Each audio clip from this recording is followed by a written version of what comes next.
여러분은 혹시 그 집안에서 편안하십니까? 소음이 없나요? 특히 층간 소음. 윗집에 콩콩대는 발소리, 의자 끄는 소리, 피아노 소리. 사실 이게 한두 번이면 모르겠지만 자주 반복되고 계속 되다 보면 또 그리고 또 새벽에도 이어지면 정말 많은 스트레스, 또 이웃 간에 뭐 폭행, 심지어 살인 이렇게도 이어지는 사건 사고가 이어지고 있는데, 오늘 그 체험과 저널리즘을 합친 체얼리즘 시간, 머니투데이 남형도 기자도 이 층간 소음을 체험 아닌 체험을 해봤다고 합니다. 안녕하세요. 안녕하세요. 저는 이 기사를 보고 남형도 기자가 어디 진짜 층간 소음이 심한 집에 가서 며칠 대신 살아보면서 네. 체험한 건가 보다 했어요. 근데 그게 아니라 본인 집 이야기더라고요. 제 이야기입니다. 네. 이게 기간이 어떻게 됐던 거예요? 작년 봄에 윗집이 새로 이사 오면서 이게 시작됐고요. 어허. 새벽 4시인데 깬 적이 절대 없던 시간이거든요. 갑자기 불현듯 쾅 소리가 나서 강제로 눈이 떠진 거죠. 불을 켜고 측정을 해보니까 65.9데시벨. 이게 보통 대화랑 뭐 전화 벨소리 사이 정도래요. 이게 층간소음을 판단하는 기준에 39데시벨을 훨씬 초과한 거더라고요. 이 각성이 되니까 잠이 오지 않았는데 그게 시작이었습니다. 이게 반복적으로 뭐 쿵쿵 소리, 절구 뭐 찢는 소리, 도마에 칼질하는 소리, 의자 끄는 소리, 뭐 떨어뜨리는 쾅 소리까지 아주 선명하게 들리기 시작을 한 거죠. 층간소음을 판단하는 기준이 39데시벨. 네, 야간 기준입니다. 네. 예, 야간 기준으로. 근데 직접 측정해 본 게 한 65.9데시벨, 거의 66데시벨이 나왔다. 네. 근데 전에 사시는 분들이 윗집에 있었을 때는 이렇게까지 심하진 없었죠. 않았었고. 네. 그래요. 조금 이따 좀 더 구체적으로 한번 네. 들어보겠고. 일단은 이제 아래층 입장에서의 이야기인데 어떤 점이 제일 고통스럽던가요? 제일 불안한 거는 언제 이게 또 들릴지 모른다. 이 불안함이 계속 조용할 때도 심지어 조마조마한 거예요. 네. 그리고 제일 괴로웠던 거는 강제로 이제 새벽에 기상을 하니까 예. 깨면 이제 다시 잠이 안 오거든요. 그리고 남의 소리 때문에 잠을 내가 깼다. 이게 화가 나기 시작도 하고, 그러니까 일을 하는 동안에도 이제 낮에도 머리가 좀 뿌옇고 피곤하고 초점이 막 흐릿해지고, 커피는 막 항상 투샷 쓰리샷 막 이렇게 추가해서 먹고 잠을 못 자니까. 네, 입술이 옆이 터지기 시작하는 거예요. 아이고야. 퇴근해서 돌아와도 뭐 계속 뭐 발 뒤꿈치 발망치라고 하죠. 네네네. 쿵쿵 찍으면서 다니고, 뭐 집에서 한없이 예민해지고 편안해야 되는데 밥 먹는데도 막 신경이 곤두서서 체할 것 같고, 아내랑도 이제 대화가 점점 줄어드는 거죠. 계속 그 소리에 신경 쓰다 보니까요. 네, 순식간에 일상이 다 변했습니다. 근데 물론 이제 윗집 사람들이 이제 이사 나가고 새로운 사람들이 들어오면서 이게 시작됐다 말씀해 주셨는데, 네. 도마에 칼질하는 소리. 그렇다고 해서 전에 살던 사람들은 요리를 안 했을 리가 없고 의자도 안 썼을 리가 없고 걸어 다니지 않았을 리가 없는데 뭔가 차이의 정도가 달라졌다는 그렇죠. 거죠. 또 반대로 남형도 기자가 기사로도 표현을 했습니다만 귀가 트였다. 네.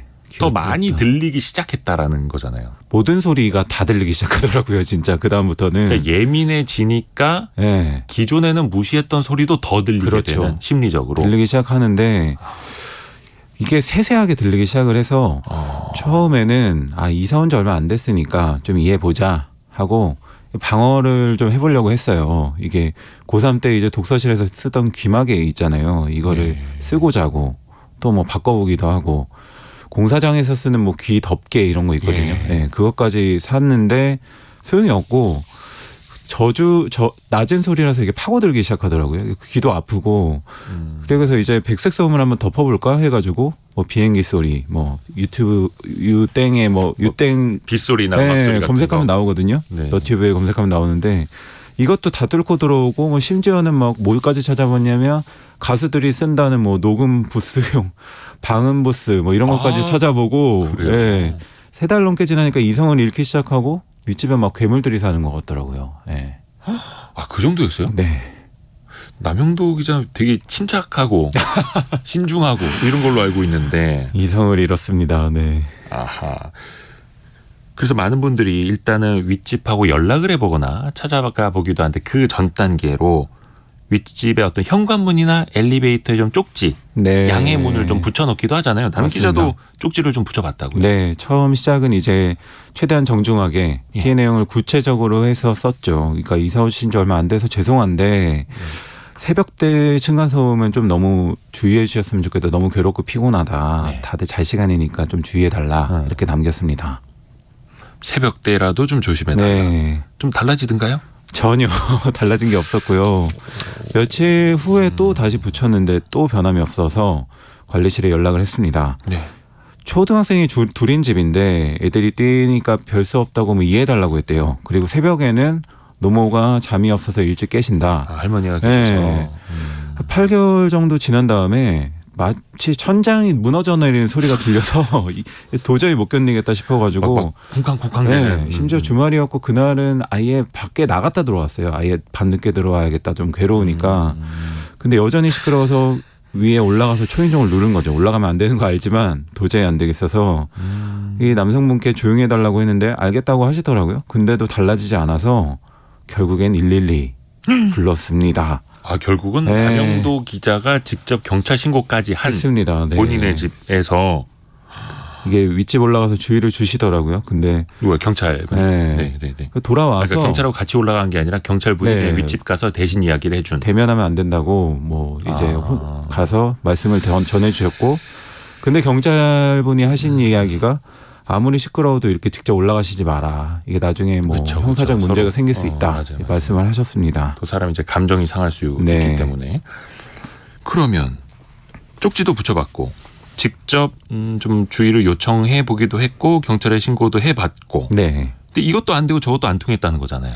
그렇죠. 그래서 진짜 방법이 없더라고요. 그래서 찾아보면은 보통 많이 하시는 게 층간소음 중재하는 환경부 이웃사회 센터가 있고요. 예. 법적 대처 민사소송 거의 이 두 가지 방법은 남는데 이웃사회 센터는 대기 시간이 좀 길다고 합니다. 그리고 네. 실효성이 떨어진다. 뭐 찾아가도 문 안 열어주면 소용없다. 이 문제가 있고 뭐 참고로 보복하는 뭐 우퍼까지도 검색을 막 한다고 하는데 이거는 스토킹법으로 처벌돼서 위험할 수 있고요. 그렇죠. 이게 기록을 꾸준히 해두는 게 제일 중요할 것 같고 네. 뭐 관리실 민원, 뭐 경찰 신고 이런 게 다 증빙 기록이 되니까요. 그리고 집에서 녹음했다는 걸 증빙할 수 있는 뭐 소음 측정 기록 다 모아두시는 게 좋습니다. 이웃 사이 센터 그리고 아니면 민사 소송으로 가는 방안. 근데 지금은 어떤 상황이에요, 남 기자? 윗집과 만났어요. 중재자인 관리실 직원이 참여를 해서 관리실 네, 직원을 중재자로 끼고. 네, 제가 말씀을 드렸고 앞으로 나아지지 않으면 진짜 법적 절차를 밟을 거다. 아, 소송 도저히 가겠다? 저는 견딜 수 없다. 예. 근데 그렇게까지 가지 않았으면 좋겠다라고 이야기를 했고 윗집에서 다행히 그 다음부터는 좀 나아져서 이게 죄송하다고 한 다음부터는 좀 소음이 순하게 들리더라고요. 약간 약간 심리적인 거예요? 네, 그런 게 있었습니다. 근데 이게 실질적으로 많은 분들이 좀 감정으로 격해지는 경우도 있고 화해의 실마리가 안 보이는 경우도 많이 있잖아요. 그렇죠. 어떻게 해야 돼요? 이게 다시 뭐 우리나라 아파트 같은 경우가 대부분 벽식 구조여서 막 벽을 타고 돌아다니거든요. 그러니까 대화가 안 되는데 대화만 하라고 하는 대책이 겨우 대부분인 거고 이제 와서 뭐 건설 층간소음 뭐 기준 강화한다고 해도 이미 지어진 아파트가 대다수잖아요. 그러니까 층간소음 가해자가 말을 듣지 않아도 강제로 멈출 수 있게 할 수 있는 정도의 실효성 있는 법적 대책이 필요하다고 생각을 합니다. 그래서 뭐 내용 증명을 뭐 꾸준히 보내고 집을 가압류하고 행동을 취하면 그나마 조용해진다는 변호사님 이야기도 있고요. 그러니까 최근에는 또 법원이 1년 동안 층간소음 피해로 고통받은 아랫집에 윗집이 1,500만 원을 배상하라 판결이 1,500만 원? 나왔거든요. 네. 이런 게 제일 좀 많이 나와야 되고 뭐 중재, 개인의 인내 이런 뜬구름 잡는 대책보다는 네, 실효성 있는 게 필요하다고 봅니다. 그러니까 아예 강제로 내용 증명 보내고 소송 가고 구체적으로 가야만 윗집에서 더 조심하게 그렇죠. 되는. 네. 물론 이거는 우리가 아랫집 입장에서 이야기하는 맞습니다. 거고 우리는 또 누군가의 윗집입니다. 서로가 신경을 써야 되는데 뭐 시간이 많지는 않습니다만 마지막으로 짧게 한마디 좀 해주세요. 제가 우리 집의 바닥이 네. 윗집의 천장이다.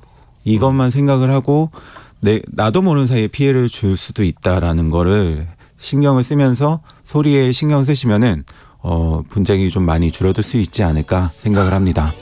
나 스스로도 집에서 슬리퍼를 신는 노력도 네, 해보고. 그렇습니다. 아이고 남영도 기자 고생 많았습니다. 감사합니다. 앞으로도 또 좀 어떻게 달라지는지 왕왕 이야기 좀 해주세요. 네, 감사합니다. 머니투데이 남영도 기자와 함께 체얼리즘 했고요. 저희는 2부에 금세 다시 돌아오겠습니다.